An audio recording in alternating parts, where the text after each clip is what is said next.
Bonjour à tous, on se retrouve pour le quintet de vendredi soir direction l'hippodrome de Paris-Vincennes. Quintet qui va se disputer en Réunion 1 course 4 au départ 20h15. 2700 mètres grande piste, le plein de partants, course labellisée européenne. À mon avis, c'est une course, tu vas la courir 10 fois, ça sent les arrivées un peu différentes. C'est très ouvert et il y a pas mal de chevaux qui peuvent se placer au départ de cette épreuve. N'oubliez pas l'objectif journalier, les 1500 likes sur les vidéos. Je compte sur vous, c'est gratuit. On lance la vidéo, on lâche son pouce, on peut laisser son commentaire vis-à-vis de la course du jour et on peut partager ses idées par rapport aux autres et je trouve le concept plutôt pas mal. N'hésitez pas à vous abonner à la chaîne YouTube, c'est gratuit et vous aurez besoin d'être abonné pour suivre les prochains lives qui vont se dérouler ici pour le prochain meeting d'hiver. Prenez rendez-vous, restez à l'affût. On va retrouver les résultats de la journée d'hier, donc mardi, du côté de Compiègne. Dans le quintet, on est deuxième, quatrième, cinquième. Je râle un peu pour la base gagnante. Rappelez-vous ce que je vous ai dit.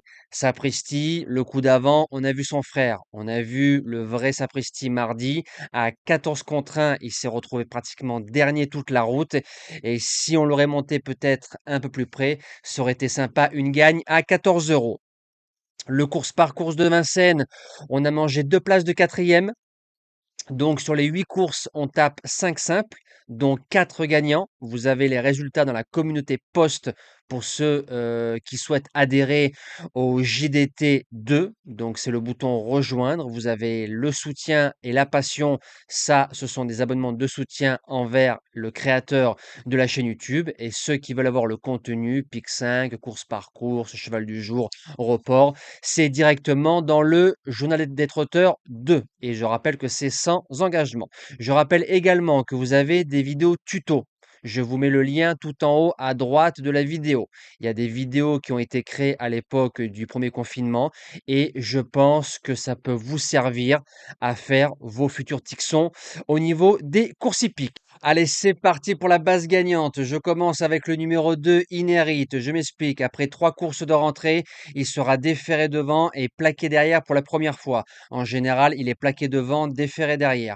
Sur les parcours de tenue à Paris-Vincennes, 2007 ou 2008, c'est 6 sur 8. La musique est plutôt pas mal. Premier, premier, 11e, troisième, quatrième, sixième, quatrième, deuxième. Le 7 septembre, il y a eu du mieux sur le gazon de randon ferré en slalomant entre les chevaux. C'est sûrement le choix d'Éric Raffin. Faut que ça roule. Théoriquement, ça va rouler avec les deux trois chevaux qui peuvent aller devant.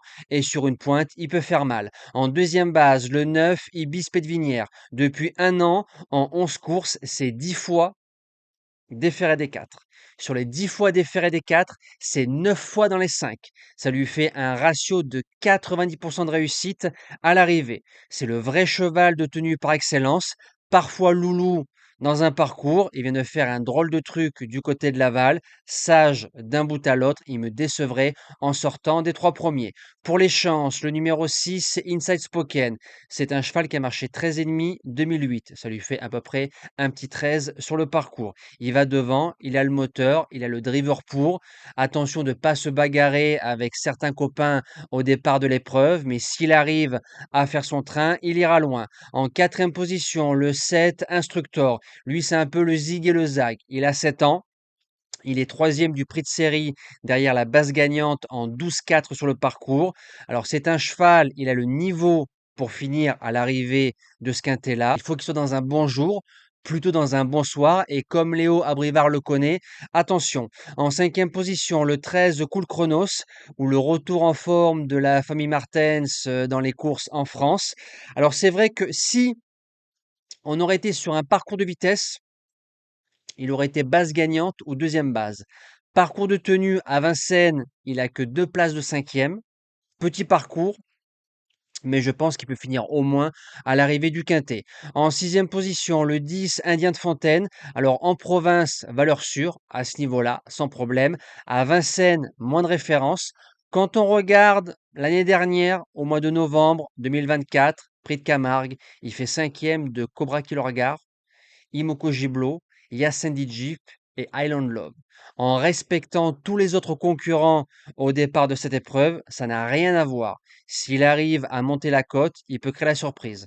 En septième position, le 4 Easy Boy de Cinglé, deuxième de l'épreuve de référence où il était battu par le numéro 6 qu'on retrouve au départ de cette épreuve. Je le préfère 2100 à Paris-Vincennes et le lot est meilleur. Mais comme il est basirisé, c'est compliqué d'en faire une impasse. Et je termine avec le numéro 3 Eliomanto. Il est encore ferré, il a été déferré en début de carrière. C'est un cheval qui a le moteur, qui est très dur, le choix de Franck Nivard. S'il est ramené dans le wagon de 3 et qu'il est bien luné, c'est un cheval qui peut finir à l'arrivée du quintet et même voire mieux, pourquoi pas dans les 3. J'ai plus qu'à vous souhaiter un bon quintet. Nous, on se dit à demain pour le quintet de Chantilly. On retrouvera les galopeurs en ligne droite et que le meilleur gagne.